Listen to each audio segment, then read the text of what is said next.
చేసినవాడు కష్టకాలమందు నీ చేయి విడచునా?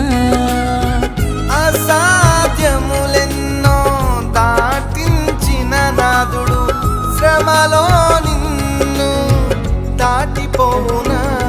సియోను దేవుడే నిన్ను సిగ్గుపడనివ్వడు, కనికరపూర్ణుడే నీ కన్నీరు తుడుచును. సియోను దేవుడే నిన్ను సిగ్గుపడనివ్వడు, కనికరపూర్ణుడే నీ కన్నీరు తుడుచును.